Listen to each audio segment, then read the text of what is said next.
Hola, saludos a todos. Bueno, en este vídeo voy a aportar una serie de datos en los, en los cuales eh, nos basamos varias personas para afirmar que es hoy día el neoimperio romano que está representado en el Vaticano quien sigue gobernando el mundo, ¿no? El sistema actual, que se basa en el concepto de propiedad y en la filosofía de Aristóteles, fue creado por los antiguos romanos y lo han esparcido este derecho por todo el mundo, ¿no? Aquella filosofía aristotélica sostiene que todos los seres humanos somos bestias y como tales deberá haber otras personas que nos gobiernen, que nos esclavicen, el derecho a la esclavitud y también se tenga derecho a la propiedad privada, entre otras delicias del pensamiento aristotélico. Una bula o bula pontificia es un documento escrito en latín sobre asuntos políticos y religiosos que para evitar falsificaciones lleva un sello de plomo con una serie de validaciones internas y externas que consigna el nombre del Papa que la promulga y el año de su publicación, ¿no?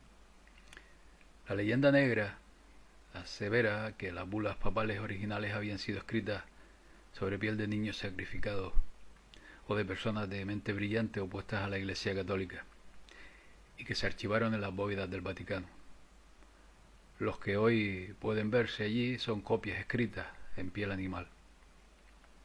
En la segunda mitad de la Edad Media, el Imperio Romano, que gobernó bajo el derecho romano, estaba de nuevo en pleno poder debido a la alianza entre los linajes papales provenientes de aquel Imperio Romano y la incipiente burguesía veneciana. Fue por entonces cuando sentaron las bases para su nuevo y actual imperio. Para hacerlo sencillo y comprensible, imaginemos una propiedad, un terreno, mejor dicho, quitamos la palabra propiedad, un terreno, un inmueble, propiedad de nadie. Y llega el primer espabilado, el primer listillo, y lo registra a su nombre. Imaginemos que ese terreno, propiedad de nadie, sea el planeta Tierra, con nosotros los seres humanos incluidos. Bueno, pues el sistema que hoy día tenemos, en la organización de la propiedad y el derecho, y el dinero y por tanto la política, nació en 1302, un 18 de noviembre, que es la fecha de publicación de la bula papal escrita por el Papa Bonifacio VIII, que se denominaba la Unam Sanctam Ecclesiam. La Unam Sanctam fue la primera en crear para la historia el concepto de fideicomiso. En ella el Papa afirma la absoluta supremacía del poder espiritual sobre el poder terrenal y termina por definir que es de absoluta necesidad para la salvación el estar sometido al pontífice romano, ¿no?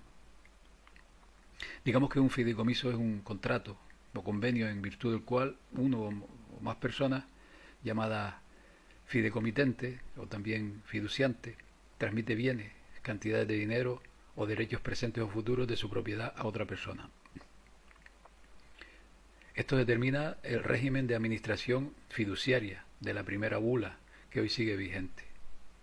Bonifacio VIII, en esta burbuja, afirma que Dios le había confiado todos los títulos y propiedades de la tierra al Vaticano. Es decir, Dios le dio en propiedad esa tierra que no era de nadie. El Vaticano, por lo tanto, designa al albacea, administrador y depositario beneficiario del sistema, de este sistema que vivimos hoy. En la práctica, y traducido entre otras palabras, la bula papal de 1302 usa la metáfora del almirantazgo y el derecho marítimo, es decir, de la Biblia, que indica que la Unam Sanctam Ecclesiam y luego la primera iglesia santa es el arca de Noé, porque mientras todo el mundo estaba cubierto por el agua, lo único que se elevó por encima era el arca. Así que todos los seres humanos, a partir de ese día, certificados por la Biblia como la ley del código náutico, se pierden en el mar. Y el Papa, por lo tanto, reclama todo el poder, toda la propiedad, tanto espiritual como temporal, hasta que la falta vuelva a reclamar sus derechos, es decir, hasta que nosotros, cada uno de nosotros, volvamos a reclamar nuestros derechos. Una segunda bula, denominada Romanus Pontifex, emitida por el Papa Nicolás V en 1455, se convirtió en la base para la apropiación de las tierras en el Nuevo Mundo, en América, con el argumento de que sus actividades servían para difundir el cristianismo. Dicha bula tuvo el efecto de transmitir a perpetuidad el derecho de uso de la tierra como de bienes inmuebles del expreso fideicomiso, unam sanctam, ¿no?, al control del pontífice y de sus sucesores. Por lo tanto, toda la tierra se reivindica como tierra de la corona. Esta primera corona representa el primer fideicomiso creado cuando un niño nace, cuando todos nosotros nacemos, privándonos de todos nuestros derechos naturales y derechos sobre la tierra en el nacimiento. Van captándolo. Un testamento en el que el artista es la curia romana, el administrador es el colegio cardenalicio y el beneficiario, esta vez es el rey, en los terrenos propiedad del Papa. Así que, en dos palabras, Dios le dio al mundo, el mundo al Papa, y el Papa da trozos de este mundo a los reyes. Una tercera bula, denominada Aeterni Regis, o del Rey Eterno, se publicó en 1481 por el Papa Sixto IV. Confirmaba las anteriores bulas, la Romanus Pontifex, emitida por Nicolás V en 1455, e Inter Caetera, emitida en 1456 por el Papa Calixto III. Esta bula fue la base legal para que Cristóbal Colón actuara como agente virreinal de la corona española en América, porque fue el papado quien concedió permiso a la corona española para el descubrimiento de América, es decir, la nobleza veneciana. Esta bula papal creó lo que se conoce como la corona de Aragón, más tarde la corona de España, que a su vez la perdió en 1604, cuando el Papa Pablo V se la concedió al rey James I, Jaime I de Inglaterra, debido a la ruptura ocurrida entre los Giovanni de Paolo Sarpi y los Becciu, aliados con los linajes papales, que ya tratamos en nuestra saga de la nobleza negra veneciana. Esta bula hace que un niño, cuando nace, cuenta su partida de nacimiento como un bono valor al Banco Central Privado de la nación, quitándole la propiedad de su carne y condenándolo a la servidumbre perpetua como persona romana o esclavo. De hecho, en esta bula de Sixto IV se da cuenta de la visión ilustrada, ¿no?, de Bonifacio VIII, para que los seres humanos se pierdan en el mar y entonces nada nos pertenece. Estamos en quiebra, porque nunca hemos vuelto a reclamar nuestros derechos o bienes. Así que, así como el Estado debe tener cuidado de nosotros, ¿no?, por nuestro propio bien. Un cuarto acontecimiento, mejor dicho, tuvo lugar en el Concilio de Trento, en 1537. Convocado por una bula del Papa Pablo III. Este concilio representa un tercer acto testamentario y final de un fideicomiso creado para la reivindicación de todas las almas perdidas.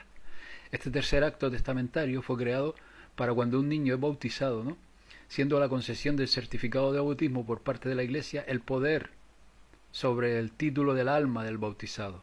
Así, sin título jurídico sobre la propia alma, un hombre o una mujer puede tener legalmente negado derecho a presentarse como una persona, pero pueden ser tratados como una criatura y cosa sin poseer legalmente un alma.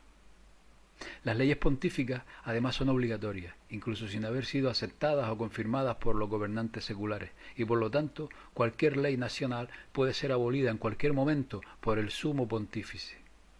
El Papa, el vicario de Cristo, reclama así la propiedad última de todo cuanto hay en el planeta Tierra. En 1540, Venecia ayudó a la creación de la primera ley para usar esta bula papal como la base de la autoridad eclesiástica de Enrique VIII. Esta corona fue concedida en secreto a Inglaterra para la recogida y la cosecha de las almas perdidas, ¿no? Desde entonces los colegios de abogados han sido responsables en la administración de la cosecha de las almas de los perdidos y condenados, incluyendo el registro y la recogida de los certificados de bautismo que representan las almas cooptadas por el Vaticano y almacenadas en su bóveda. Digamos que una vez trasladada la nobleza negra veneciana a Londres y preparando las nuevas bases de su derecho a gobernarnos, es decir, para volcar estas bulas papales que hemos mencionado de los que se autoproclamaron propietarios del planeta en el nuevo modelo de esclavitud que nos prepararon con la ley del mar, hubo una decisión que fue la Sestui Act de 1666 o ley KV Sesti, que fue aprobada por el Parlamento británico durante el incendio que consumió gran parte de la ciudad de Londres tras sufrir la peste negra. Se hizo para subrogar los derechos de hombres y mujeres, lo que significaba que todos fueron declarados muertos, perdidos en el mar o más allá del mar. En ese entonces ya operaba en parte el derecho marítimo, ¿no?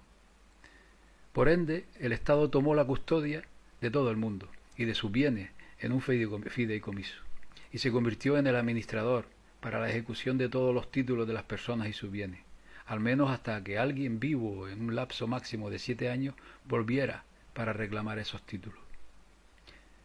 Es entonces cuando se inicia la regla del uso de mayúsculas, de letras mayúsculas, para dar un nombre corporativo a una persona natural. Porque al usar letras mayúsculas en cualquier nombre, este siempre se refiere, sin excepciones, a una persona jurídica, a una empresa ficticia o corporación.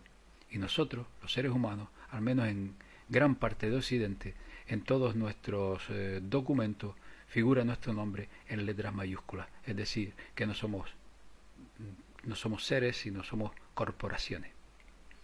Este es el sistema que sigue vigente hoy día, ¿no? Una pequeña reseña, tengo que decir que las copias originales de estas bulas no están visibles, ¿no? Y esto se debe a que hasta el siglo XVIII el Vaticano escribió sus bulas no en papel, que se considera un medio carente de vida y por lo tanto no tiene valor. En ese momento, hace solo dos siglos, un documento para ser válido tenía que ser escrito en un material vivo. Por lo tanto, se firmó con sangre y fue escrito en un pergamino de piel humana. La reciente firma de la reina Elizabeth del Tratado de Lisboa se llevó a cabo en un pergamino de piel de niño, puesto que la reina, como beneficiaria de una ley divina, no puede firmar un documento muerto. Esto no es todo.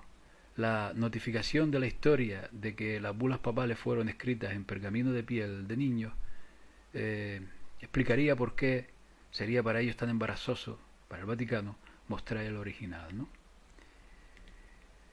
Y llegado a este punto, yo me pregunto si ese poder tan discreto que tiene el Vaticano, es decir, el nuevo imperio romano, para que, por ejemplo, la práctica totalidad de dirigentes, al menos de Occidente, ya sean de países de estados laicos a confesionales, ya sean católicos, ya sean cristianos, deban darle cuenta al Papa, al Vaticano, nada más iniciar su mandato. Yo me pregunto si son estas leyes, estas bulas, que parecen chorradas, ¿no? Que parecen cosas de niños, si son estas bulas, esta absurda trampa donde se apropiaron del planeta por la cara, y es en estas bulas donde basan su derecho a emitir leyes, a gobernarnos. Si es por esto por lo cual la práctica totalidad de países se ven, como dicen en mi tierra, trincados ante la Iglesia Católica, aún no siendo países católicos, ¿no? Entonces, pues esto que parece una auténtica tontería no lo es tanto, ¿no? Porque si bien la práctica totalidad de estas bulas ocurrió en la Edad Media, y como dije antes, ellos se encargaron muy bien tras la ruptura Pero una ruptura que yo veo allá por el siglo XV, XVI, entre aquella nobleza negra de linajes papales y nueva burguesía en Venecia, si en esa ruptura pues ya vemos cómo se desvió todo hacia el mundo anglosajón, ¿no? Y entonces aquellas bulas papales fueron las bases, esas bulas papales que decían que ellos eran los dueños de todo, fueron las bases para prepararnos las leyes en que se asienta el nuevo mundo, el nuevo, sí, la nueva civilización que vivimos hoy, ¿no? Y que no son otras que la ley del mar o la ley del almirantazgo marítimo, que trataré en un vídeo inmediato desde que pueda hacerlo lo más fácil posible de entender.